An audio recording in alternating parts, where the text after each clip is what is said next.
নমস্কাৰ বন্ধু বান্ধৱীসকল স্বাগতম জনাইছোঁ টুজব চেনেলৰ অন্য এটা গুৰুত্বপূৰ্ণ ভিডিঅ'লৈ। টুজব চেনেলৰ জৰিয়তে আমি অসম তথা ভাৰতৰ চৰকাৰী বেচৰকাৰী চাকৰি বিজ্ঞাপন আলোচনা কৰোঁ। আজিও ঠিক তেনেধৰণে অসম চৰকাৰৰ এটা বিশেষ বিজ্ঞাপন লৈ আপোনালোকৰ ওচৰলৈ আহিছোঁ।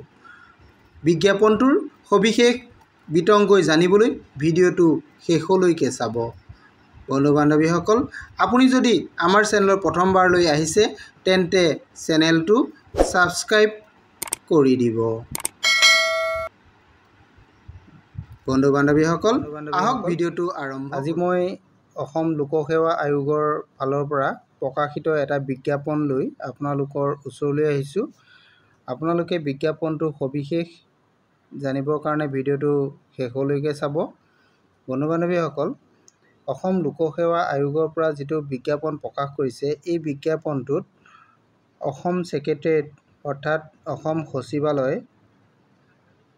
কিছুমান পদৰ কাৰণে বিজ্ঞাপনটো প্ৰকাশ কৰিছে। অসম সচিবালয়ত কিছুমান পদ খালী হৈ আছে। এই পদসমূহ কি আছে মই আপোনালোকক জনাই দিম, আপোনালোকে ভিডিঅ'টো চাই থাকক। ইয়াতে জনতা ভৱনৰ কাৰণে যিটো বিজ্ঞাপন প্ৰকাশ কৰিছে, বিজ্ঞাপনটো 9 ছেপ্টেম্বৰ তাৰিখে প্ৰকাশ কৰিছে। এইটো আপোনালোকে দেখিছে, বিজ্ঞাপনটো 9 ছেপ্টেম্বৰত প্ৰকাশ কৰিছে। ইয়াৰ ইম্পৰ্টেণ্ট ডেটকেইটা মই আপোনালোকক জনাই দিম। ইম্পৰ্টেণ্ট ডেট আপোনালোকৰ 13 ছেপ্টেম্বৰ তাৰিখৰ পৰা এই পদকেইটাৰ কাৰণে অনলাইন আবেদন হ'ব আৰু ইয়াৰ ক্লজিং ডেটটো হ'ব 3 অক্টোবৰ। 3 অক্টোবৰ তাৰিখে ইয়াৰে ক্লজিং ডেট হ'ব। এতিয়া আমি আহোঁ মেইন কথাটোলৈ। এতিয়া পদকেইটা কি? ইয়াতে পদ আছে ষ্টেন'গ্ৰাফাৰ গ্ৰেড 2 পদ আছে।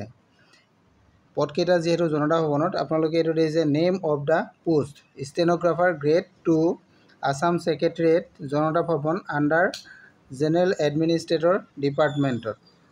এইটো জেনেৰেল এডমিনিষ্ট্ৰেটৰ ডিপাৰ্টমেণ্টত এই পদকেইটা আছে আৰু ইয়াৰ কাৰণে ইম্পৰ্টেণ্ট ডেটকেইটা আপোনালোকে দেখা পাইছে। 13 ছেপ্টেম্বৰৰ পৰা অনলাইন আৰম্ভ হ'ব আৰু এণ্ড হ'ব 3 অক্টোবৰ। 3 অক্টোবৰ 2024ত ইয়াৰ ক্লজিং হ'ব আৰু ইয়াৰ কাৰণে আপোনালোকে যিটো এপ্লিকেশ্যন ফিজ পে'মেণ্ট কৰিব লাগিব, সেই ফিজ পে'মেণ্টটো 5 অক্টোবৰৰ ভিতৰত আপোনালোকে পে'মেণ্ট কৰিব লাগিব। এইকেইটা হৈছে ইম্পৰ্টেণ্ট ডেট, আপোনালোকে মনত ৰাখিব। এই ডেটকেইটা কেতিয়াও পাহৰি নাযাব। এতিয়া আমি আহোঁ এই পদকেইটাৰ ওপৰত কি আছে আমি তাৰ বিষয়ে চাওঁ। ষ্টেন'গ্ৰাফাৰৰ যিহেতু পদ আছে, আপোনালোকে দেখিছে নাম্বাৰ অফ পোষ্ট। ষ্টেন'গ্ৰাফাৰ পদৰ ইয়াতে দুটা ধৰণৰ পদ আছে। এটা হৈছে লেংগুৱেজ ইংলিছ আৰু আনটো হৈছে লেংগুৱেজ। লেংগুৱেজ বুলি ক'লে ইয়াতে আপোনালোকৰ হিন্দী পৰিব, আছামিজ আৰু বড়ো। এই তিনিটা বড়ো নে বঙালী মই আপোনালোকক দেখাই দিব বিচাৰিছোঁ একবাৰ। ইয়াতে আপোনালোকৰ লেংগুৱেজ বুলি ক'লে মই প্ৰথমে এইটো আপোনালোকক দেখাই দিলোঁ। বঙালী, আপোনালোকে এইটো চাওক, হিন্দী, আছামিজ আৰু বঙালী লেংগুৱেজত আপোনালোকৰ এইকেইটা পৰিব। আৰু এতিয়া আমি মেইন আকৌ পদকেইটাৰ কাৰণে আগবাঢ়ি গৈছোঁ। পদকেইটাত ইয়াতে আপোনালোকৰ ইংলিছৰ যিকেইটা পদ আছে, ইংলিছত টোটেল 26টা পদ আছে আৰু ষ্টেন'গ্ৰাফাৰ লেংগুৱেজৰ পদ আছে 10টা। এইটো আপোনালোকে দেখিছে লেংগুৱেজৰ 10টা। টোটেল পদ হৈছে 36টা পদ ইয়াতে আছে। এতিয়া আমি আহোঁ এই পদকেইটাৰ ৰিজাৰ্ভেশ্যন কেটেগৰীত কাৰ কিমান আছে, আনৰিজাৰ্ভ কিমান আছে, এইখিনি বিষয়ে জানিবলৈ আহোঁ। এতিয়া আমি আহিছোঁ প্ৰথম ইংলিছ পদটোৰ কাৰণে। ইংলিছ পদটোৰ আপোনালোকে দেখিছে অ'পেন কেটেগৰী। অ'পেন কেটেগৰীত দিয়া হৈছে 12টা পদ আৰু ইয়াৰে RFW অৰ্থাৎ ওমেন ৰিজাৰ্ভেশ্যনৰ কাৰণে দিয়া হৈছে 3টা পদ আৰু ৰিজাৰ্ভেশ্যন ফৰ OBC আৰু MOBC কেণ্ডিডেটৰ কাৰণে টোটেল পদ আছে 7টা। তাৰে 2টা পদ ওমেন ৰিজাৰ্ভেশ্যন দিয়া হৈছে আৰু SCৰ কাৰণে ইয়াতে আছে 2টা পদ ৰিজাৰ্ভেশ্যন আছে, তাৰে এটা ওমেনৰ কাৰণে। আৰু ST প্লেনৰ কাৰণে দিয়া হৈছে 3টা পদ, তাৰে এটা ওমেন ৰিজাৰ্ভেশ্যন দিয়া হৈছে। ৰিজাৰ্ভেশ্যন ফৰ ST হিলছৰ কাৰণে টোটেল 2টা পদ আছে, ইয়াৰে এটা ওমেনৰ কাৰণে দিয়া হৈছে। ইয়াৰে টোটেল আপোনালোকৰ পদ হৈ গ'ল 26টা। এই 26টা পদৰে তাৰে 8টা পদ ওমেনৰ কাৰণে ৰিজাৰ্ভেশ্যন দিয়া হৈছে। এইকেইটা হ'ল আৰু এই পদখিনিৰ ভিতৰতে এটা পদ এক্স ছাৰ্ভিচমেনৰ কাৰণেও ৰিজাৰ্ভেশ্যন ইয়াতে দিয়া হৈছে। এইটো আপোনালোকে বুজিলে। এতিয়া আমি নেক্সট পদটোলৈ আহোঁ। নেক্সট যিটো আমাৰ লেংগুৱেজৰ পদ আছে, লেংগুৱেজৰ যিহেতু পদ টোটেল আমাৰ 10টা, এইটো আপোনালোকে দেখিছে লেংগুৱেজৰ টোটেল পদ 10টা, তাৰে 3টা ওমেনৰ কাৰণে ৰিজাৰ্ভেশ্যন আছে। ইয়াতে অপেন কেটেগৰীত 5টা পদ দিয়া হৈছে, 10টা পদৰে 5টা অপেন কেটেগৰীত দিয়া হৈছে, OBCত 2টা দিয়া হৈছে, SCত 1টা দিয়া হৈছে আৰু ST প্লেনত 1টা, ST হিলছত 1টা। গতিকে আপোনালোকে এইখিনি দেখা পালে। ইয়াতে ওমেন ৰিজাৰ্ভেশ্যন আছে, অপেনত 2টা ওমেন ৰিজাৰ্ভেশ্যন আছে আৰু OBCত 1টা ওমেন ৰিজাৰ্ভেশ্যন আছে আৰু ইয়াতে SCত ওমেন ৰিজাৰ্ভেশ্যন নাই, ST প্লেনতো নাই আৰু ST হিলছতো ওমেন ৰিজাৰ্ভেশ্যন নাই। ইয়াতে ল'ৰা বা ছোৱালী সকলোৱে এপ্লাই কৰিব পাৰিব। এতিয়া আমি আহোঁ এই পদকেইটাৰ কাৰণে দৰমহাটো কেনেকুৱা হ'ব। দৰমহাটো আপোনালোকৰ scale pay plus grade pay plus other allowances থাকিব। এইটো ইয়াতে সম্পূৰ্ণভাৱে উল্লেখ কৰি দিছে, scale pay plus grade pay plus other এলাউন্সেছ।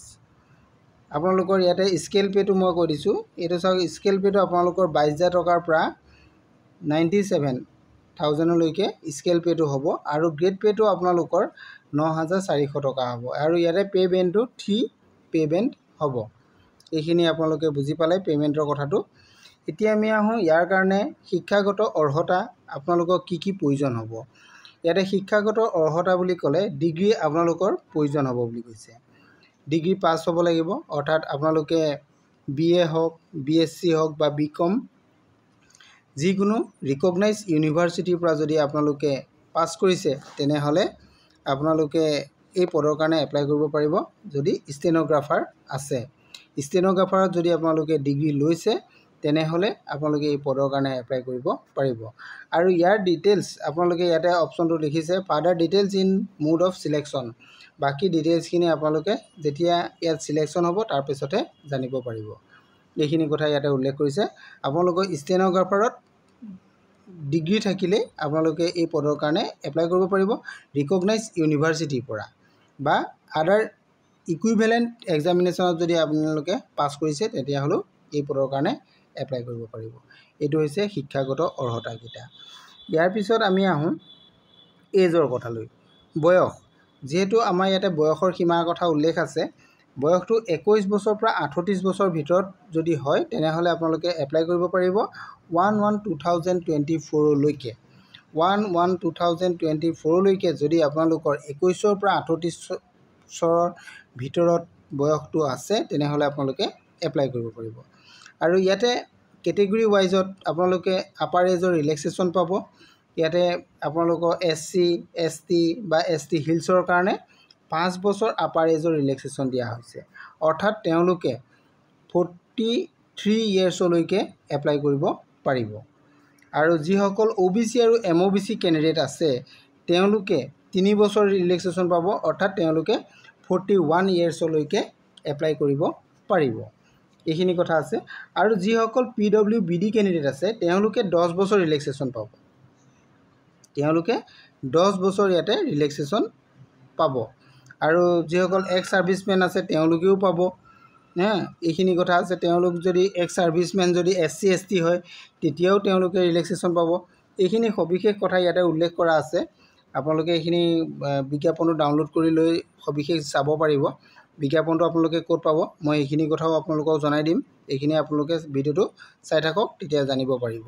আৰু ইয়াৰ কাৰণে আপোনালোকে এইচৰ প্ৰুভৰ কাৰণে আপোনালোকে ক্লাছ 10ৰ এডমিট কাৰ্ড বা ক্লাছ 12ৰ এক্সামিনেশ্যনৰ এডমিট কাৰ্ড বা পাছ চাৰ্টিফিকেট বা মাৰ্কশ্বিট আপোনালোকে প্ৰডিউচ কৰিব লাগিব, বা আপোনালোকে বাৰ্থ চাৰ্টিফিকেটো প্ৰডিউচ কৰিব পাৰে, তেতিয়াও আপোনালোকৰ এইটো হ'ব।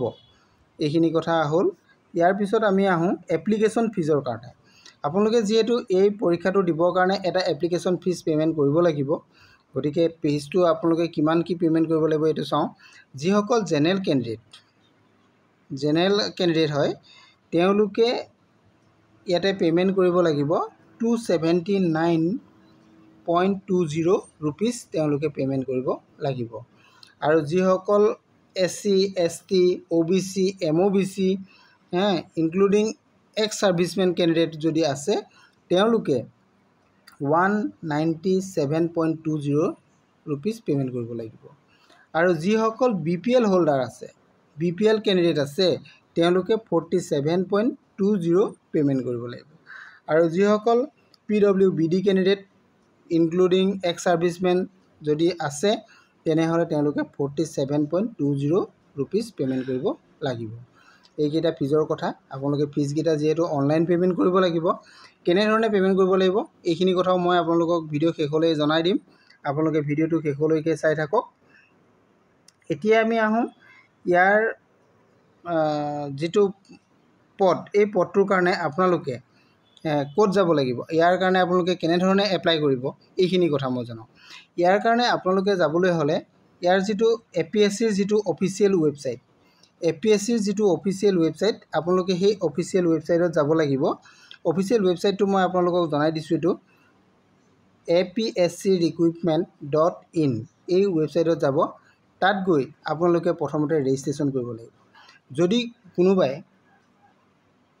আগত APSCত এপ্লাই কৰিছে বা তেওঁলোকে এপ্লাই নকৰিলেও যদি আগত ৰেজিষ্ট্ৰেশ্যন কৰিছে তেনেহ'লে তেওঁলোকে পুনৰ ৰেজিষ্ট্ৰেশ্যন কৰিব নালাগে। আগৰ ৰেজিষ্ট্ৰেশ্যন কৰা মতে তেওঁলোকে লগ ইন কৰিলেই হ'ব। আৰু যিসকল নতুন কেণ্ডিডেট, মই ফ্ৰেছ কেণ্ডিডেটসকলৰ কথা কৈছোঁ, তেওঁলোকে প্ৰথমে ৰেজিষ্ট্ৰেশ্যন কৰিব লাগিব। তাতে ৰেজিষ্ট্ৰেশ্যন হিয়াৰ বুলি এটা অপশ্যন পাব, সেই অপশ্যনত আপোনালোকে গৈ ৰেজিষ্ট্ৰেশ্যন কৰিব লাগিব। ৰেজিষ্ট্ৰেশ্যনটো হোৱাৰ পিছতহে আপোনালোকে এপ্লাই কৰিব পাৰিব। তেতিয়া আপোনালোকে এপ্লাই অপশ্যন পাব, এপ্লাইত গৈ এপ্লাই কৰিব পাৰিব। এইখিনি কথা আহিলে। আৰু ইয়াৰ কাৰণে আপোনালোকে এপ্লাই কৰোঁতে ডকুমেণ্টছবিলাক যিহেতু আপোনালোকে আপলোড দিব লাগিব, কেনেধৰণৰ আপোনালোকৰ চাইজত দিব লাগিব, কি ফৰ্মেটত আপোনালোকে দিব লাগিব, এইখিনি কথাও ইয়াতে বিজ্ঞাপনটোত সবিশেষ উল্লেখ আছে, আপোনালোকে চাই ল'ব পাৰিব। মই দুই এটা জনাই দিছোঁ। আপোনালোকে ছিগনেচাৰ আৰু আপোনালোকৰ ফটো যেতিয়া আপোনালোকে আপলোড দিব সদায় PDF ফৰ্মেট বা JPEG ফৰ্মেটতে দিব আৰু ইয়াৰ চাইজটো 200 KBৰ ভিতৰত হ'ব লাগিব। আপোনালোকৰ ফটোটো হওক আৰু ছিগনেচাৰটো হওক, মেক্সিমাম চাইজটো আপোনালোকে ইয়াত দেখিছে 200 KBৰ ভিতৰত হ'ব লাগিব আৰু ফৰ্মেটটো PDF বা JPEG ফৰ্মেটত আপোনালোকে দিব লাগিব। এইটো কথাও ইয়াতে উল্লেখ আছে। এইকেইটা কথা আপোনালোকে মনত ৰাখি ল'ব যাতে আপোনালোকৰ ভুল নহয়। যদি ভুল হয় আপোনালোকে JPEG ফৰ্মেট নিদি যদি বা PDF ফৰ্মেট নিদি আপোনালোকে বেলেগ ফৰ্মেটত দিয়ে তেনেহ'লে আপোনালোকে ইয়াতে একচেপ্ট নকৰিব পৰ্টেলত। সেইটো গম পালে। এতিয়া আমি আহোঁ আপোনালোকৰ পে'মেণ্টৰ কথালৈ। আপোনালোকে যিহেতু পে'মেণ্টটো 5 আগষ্টৰ ভিতৰত পে'মেণ্ট কৰিব লাগিব, গতিকে 5 আগষ্টৰ ভিতৰত আপোনালোকে পে'মেণ্টটো কৰিবই লাগিব। যদি নকৰে তেনেহ'লে আপোনালোকৰ ফৰ্মখন ৰিজেক্ট হৈ যাব। গতিকে আপোনালোকে 5 আগষ্টৰ এপ্লাই কৰাৰ পিছতো আপোনালোকে পে'মেণ্টটো কৰিব পাৰিব। গতিকে এপ্লাই কৰি হোৱাৰ পিছত আপোনালোকে পে'মেণ্টটো 10 বজাৰ পৰা 6 বজাৰ ভিতৰত আপোনালোকে পে'মেণ্ট কৰিব লাগিব। আপোনালোকে পে'মেণ্ট যেতিয়া কৰিব, পে'মেণ্টটো সদায় আপোনালোকে 10 বজাৰ পৰা 6 বজাৰ ভিতৰত, অৰ্থাৎ অফিচিয়েল ৱৰ্ক টাইমতে আপোনালোকে পে'মেণ্টটো কৰিব লাগিব। আৰু এটা কথা আছে, আপোনালোকৰ যদি পে'মেণ্টৰ খাতিৰত কিবা প্ৰব্লেম হয়, অসুবিধা হয়, তেনেহ'লে এইটো হেল্পলাইন নাম্বাৰ আছে, আপোনালোকে তাৰ সহায় ল'ব পাৰিব। নতুবা ইয়াতে এটা আপোনালোকৰ অফিচিয়েল ছাইট দিয়া আছে, হেল্প ডেস্ক ছাইট আছে, আপোনালোকে এই হেল্প ডেস্ক ছাইটতো গৈ আপোনালোকে তাৰ পৰা সহায় ল'ব পাৰিব। যদি আপোনালোকৰ পে'মেণ্ট কৰোঁতে কিবা প্ৰব্লেম হৈছে তেনেহ'লে তাত সহায় ল'ব আপোনালোকে পাৰিব। আৰু পে'মেণ্ট কৰিবলৈ হ'লে আপোনালোকে ইয়াতে দেখিছে ক'ত যাব লাগিব, ক্লিক কৰিব লাগিব submit add ticket. Submit add টিকেটত ক্লিক কৰিব লাগিব। তাৰপিছত পে'মেণ্ট ৰিলেটেড অপশ্যন ওলাব। তাৰপিছত ফৰ্মখন আপোনালোকে ফিল আপ কৰিব লাগিব। তাৰপিছত ক্লিক টু ছাবমিট টিকেট, তাতে ক্লিক কৰাৰ লগে লগে আপোনালোকৰ পে'মেণ্টটো ক্লিয়াৰ হ'ব। আৰু ইয়াৰ বিষয়ে আপোনালোকে যদি আৰু কিবা জানিব বিচাৰে, কণ্টেক্ট কৰিব বিচাৰে কাৰোবাৰ লগত বা অফিচৰ লগত, তেতিয়াহ'লে আপোনালোকে এইটো ইমেইল ID দিয়া হৈছে, সেই ইমেইল IDত আপোনালোকে কণ্টেক্ট কৰিব পাৰে। নতুবা আপোনালোকৰ হেল্পলাইন নাম্বাৰ দিয়া হৈছে, এই হেল্পলাইন নাম্বাৰত আপোনালোকে ৰাতিপুৱা 10 বজাৰ পৰা আবেলি 5 বজাৰ ভিতৰত আপোনালোকক কণ্টেক্ট কৰিব পাৰিব। এইখিনি কথা ইয়াতে উল্লেখ আছে, গোটেইখিনি কথা আপোনালোকে জানিলেই। এতিয়া আমি আহোঁ এক্সামিনেশ্যনটো। এক্সামিনেশ্যনটো আপোনালোকৰ ৰিটেন টেষ্ট হ'ব, তাৰপিছত আপোনালোকৰ ভাইভা হ'ব, এইখিনি সকলোখিনি হ'ব। ইয়াৰ কাৰণে আপোনালোকে এপ্লাই যিহেতু কৰিব লাগিব, এপ্লাই কৰিব লাগিব আমাৰ অফিচিয়েল ৱেবছাইটত আপোনালোকে গ'লে বিজ্ঞাপনটো পাই যাব। আপোনালোকে যদি বিজ্ঞাপনটো প্ৰথমে ডাউনলোড কৰি ল'ব বিচাৰে তেনেহ'লে আপোনালোকে এই অফিচিয়েল ৱেবছাইটত যাব, apscrecruitment.in এই অফিচিয়েল ৱেবছাইটত গ'লে আপোনালোকে বিজ্ঞাপন তাত পাই যাব আৰু ইয়াত কেনেধৰণে কি হ'ব এক্সামিনেশ্যনটো কেনেকুৱা হ'ব আৰু কোৱালিফিকেশ্যন কিমান বয়স কিমান লাগিব কেনেধৰণে সিলেকশ্যন প্ৰচিডিউৰ হ'ব আপোনালোক কি ডকুমেণ্ট আপলোড দিব লাগিব এই সকলোখিনি বিষয়ে আপোনালোকে এই ৱেবছাইটত যদি যায় তেনেহ'লে তাত সবিশেষ আপোনালোকে চাই ল'ব পাৰিব আৰু ইয়াতো গৈ যদি আপোনালোকে কিবা বুজাত অসুবিধা হয় তেনেহ'লে আপোনালোকে মোৰ ভিডিঅ' শেষত মোলৈ কমেণ্ট কৰিব মই আপোনালোকক জনাই দিবলৈ চেষ্টা কৰিম থেংক ইউ আজিলৈ ইমানেই ধন্যবাদ